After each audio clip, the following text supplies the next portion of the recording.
I am passionate about people, process, communication, and procedure.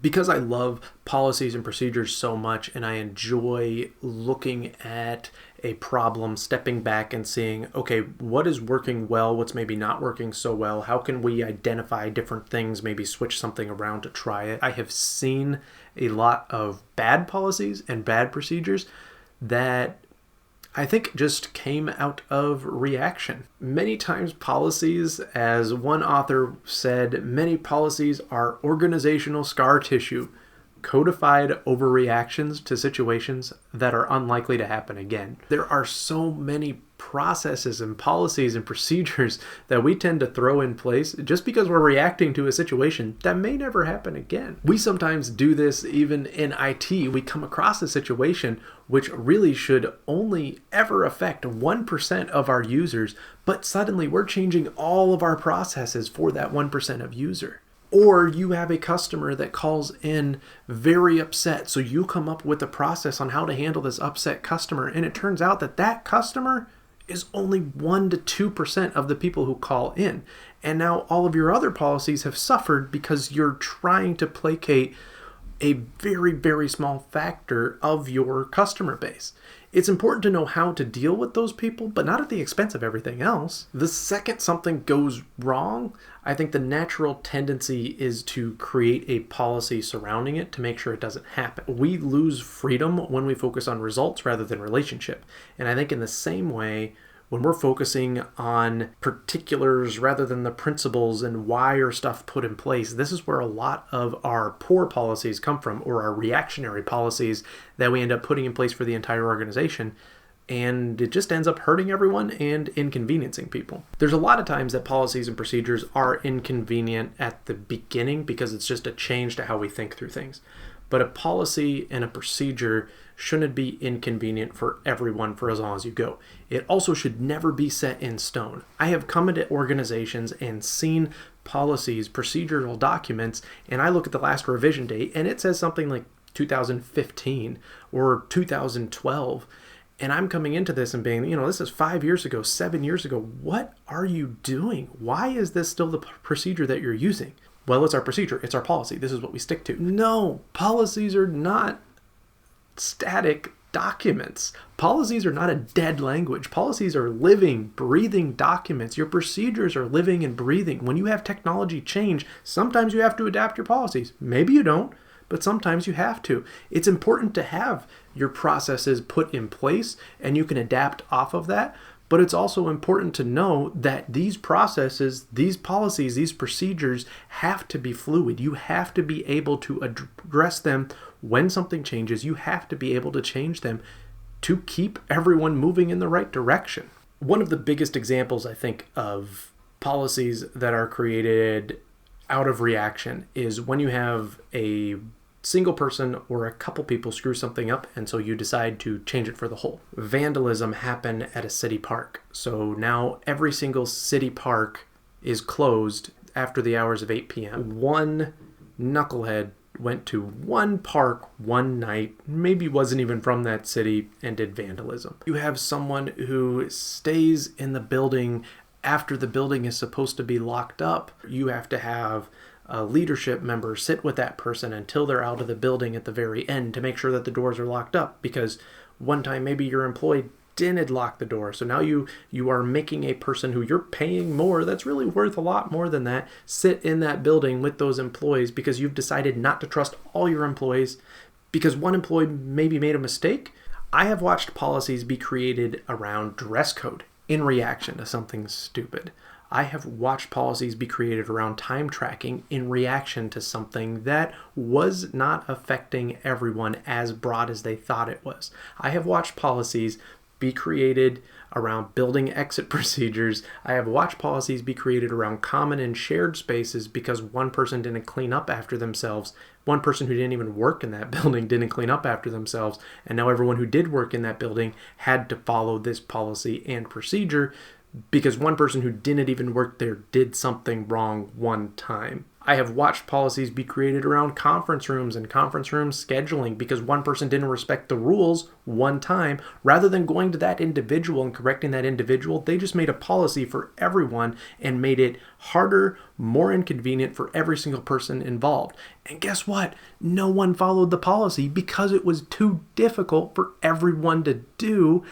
And no one followed it. No one actually held anyone accountable to it. No one followed up on it because it was too difficult to manage. I have watched policies and processes be created in reaction to almost everything at one time or another. I am not saying that all the policies I've created have never been created in reaction. A lot of times when something happens, I try not to react, but I might take a note and I might come back to that note a little later. Or I'm thinking about, okay, what are we doing? But most of the time when I'm creating a process, I'm not addressing something that just happened. I'm addressing a systematic issue. I'm sitting back. I'm watching for weeks, sometimes months maybe. How are we doing this thing? How is it working? Where are some pain points? Let me think of how we can address these pain points and make this better. How can we do this a little better? What could we do to maybe take this piece out altogether because it's taking too much time away from what we're focused on? I'm trying to see how we can address this in the future, not just a reaction. I'm trying to tweak or maybe look at everything and see, okay, let's put in this new process and try it. Let's put in this new procedure and try it. If it doesn't work, let's revisit it in 3 months. Policies and procedures have always been something that kind of need to be ever living and breathing. We can't let the dogma of bad practice get in the way of our gut. Well, John wore shorts again to work. We need a dress code. We need to tell everyone that they're not allowed to wear shorts. In fact, we should take jeans off that list too, because Joe in accounting hates jeans. No, just tell John not to wear shorts. Where's John's manager? Go to John's manager and say, hey, John's manager, can you please tell John to not wear shorts, that it's not appropriate for the workplace? And if John says, well, it's not in your dress code, well, maybe we should talk through something. If this actually is unacceptable and it's not documented, then yeah, maybe we should probably make it documented. I want to make another video on dress codes altogether because dress codes can be a very interesting, slightly controversial topic, and I don't think I can get through it all in this video, so I'm probably going to save that for another time. But I'm sure you understand or have seen policies and procedures in reaction, and I'm sure you know people who react. I have had policies that I have had employees break, knowingly break. That's kind of inappropriate for what we do. That is against the dress code that I wrote. Normally they're not going against the process. It was just they forgot the change. They went to the gym and they didn't bring a change of clothes, or the change of clothes they brought got wrecked. And so they ended up coming to work wearing something that wasn't work appropriate, that didn't fit the dress code. I wanted to make you aware that this doesn't meet dress code. Please try to meet the dress code from here on out.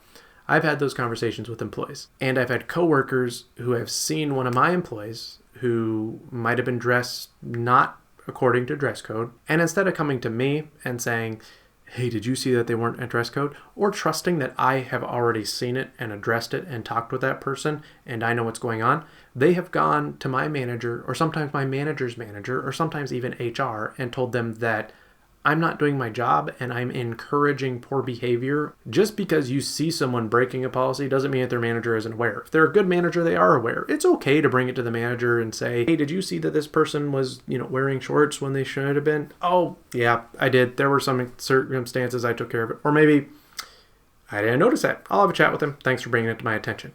But if you're approaching that manager and saying another thing that has literally been said to me before, your employees are not following this regulation. Really? I just looked around. I don't see anyone that's not following. Who was it? Well, I don't know their name. Okay, so you're bringing me a complaint for one of my employees. You don't know their name. You don't have a right to complain because you haven't even taken enough time to know who this person is How can I be sure that you even know that that's one of my employees? You're clearly not respecting me. It's not true that my employees or all of my employees are doing something wrong. If you saw one person accidentally do one thing, maybe one time, and then you don't tell me how I can address it, I'm not going to address it. What am I going to do? I'm not going to pull all my employees into a room and tell them, hey, don't do this thing. I might send out a message, hey, everyone, we had some complaints about some people not doing this. I'm not sure if it was any of you, but just so you know, there were some complaints, so let's make sure that we follow this. That's much better than putting in an entire policy and punishing all my employees for the actions of one who may or may not even been one of my employees. When you create policies and procedures based off of reactions, this is how bureaucracies are born. And I don't think anyone actually sets out to create a bureaucracy. Bureaucracies sneak up on companies slowly, and they're created one policy at a time. Don't create a policy just because one person did something wrong one time. Policies are only meant for situations that are repetitive, that come up over and over and over. If you do have repeated incidents and you can see a policy that would help with that, then by all means create a policy. This is what I do. It's part of my passion. People, policy, process, procedure, communication. Yes, I love all these things. I'm very passionate about all these things. But keep in mind, I'm passionate about people. I'm also very passionate about communication. So if I'm creating a policy, I want to communicate that policy out and make sure it gets out to everyone. And I want to make sure, sometimes I'll send it to a few people. Hey, what do you think about this? What do you think about this? Can I bounce this idea off of you? I have watched policies implemented not only out of reaction, but also not be communicated. So a policy gets put in place, none of the employees are told, and then later that month or next month or 3 months from now, someone is being written up for not following a policy that they never even knew about, that they never even knew was put in place because the organization didn't communicate it. That's unacceptable. You can't write someone up for something because you made a policy and didn't tell them about it. If John comes in wearing shorts, maybe it's because John thinks it's okay to wear shorts. Maybe John thinks that our dress code includes shorts. Did anyone tell him that it didn't? No. Then you can't write him up. Do you have a dress code? No. Then you can't write him up. Does your dress code say don't wear shorts? No. Then you can't write him up. I love that this book that I recently came across, one of my employees shared with me, called Rework, which is a New York Times best-selling book about how to grow a right-sized company. I love when my employees sent me this excerpt about policies and procedures because this is exactly what I have preached my entire career. I have been guilty of trying to make a policy in reaction to something that wouldn't happen. But I have also made policies and procedures for those very rare things where when this rare thing happens, this is how we should address it.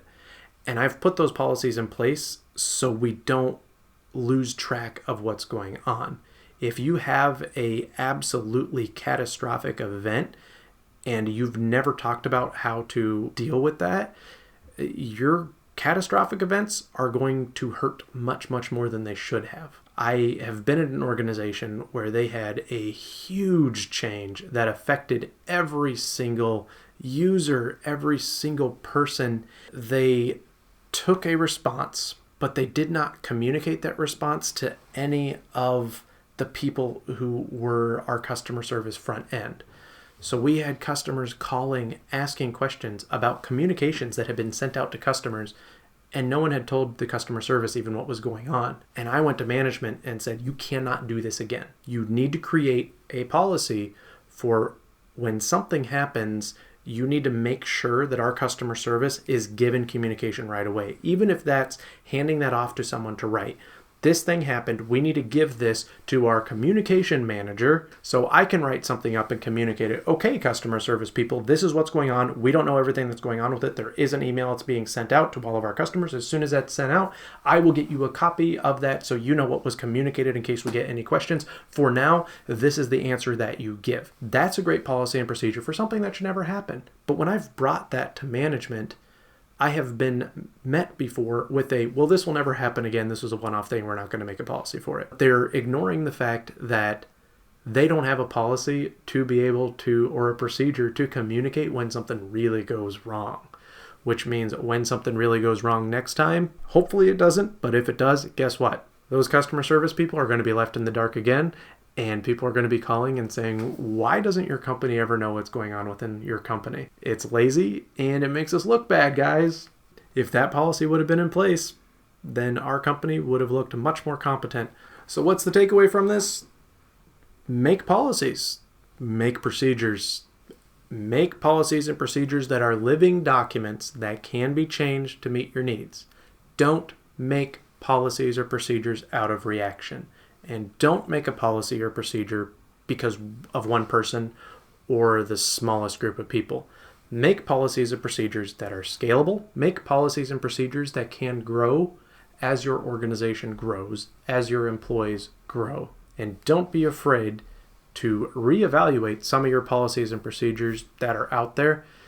Don't be afraid to remove them altogether.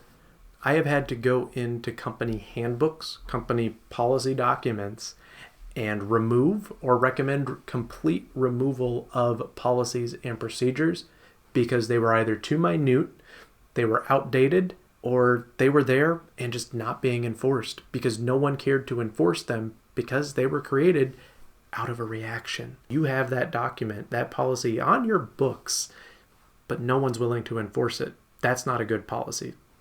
You can fight bad policies and bad procedures by making sure you're not creating them out of reaction, by making sure that you have someone creating these policies and procedures, not in a bubble.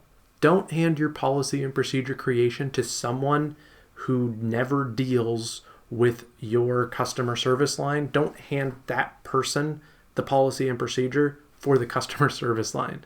Don't hand the person who has nothing to do with what they're writing about and say, we need a policy for this, because they are going to go based off of potentially outdated knowledge or maybe an old policy or procedure that was created out of a reaction, and they might not necessarily know the day-to-day, and they might make a policy that's really good. It's a really good procedure. It's really well written, but hey, it doesn't meet what we're doing. If you get pushback, you need to be open to revising that policy. And you should probably bring in key people, key stakeholders in that policy and ask them what would be best and gather information before you create something and push it out to everyone and say, this is what we're judging you based on now. You don't meet it, you're now out of compliance. Any organization that does not want to become a bureaucracy and that wants to keep their employees engaged and wants to keep their employees active and happy and not burnt out knows you don't just create a policy and a reaction and push it out to everyone. You aren't going to get very far if you continue to do that, and you will breed cynicism and toxicity with your employees if you keep imposing policy reactions on them, or if you have these policies that you choose to enforce when you feel like it. I hope you found this video helpful, informative, insightful. Please like, comment, subscribe, and share with someone you think might get some value out of it as well. Thank you very much for tuning in.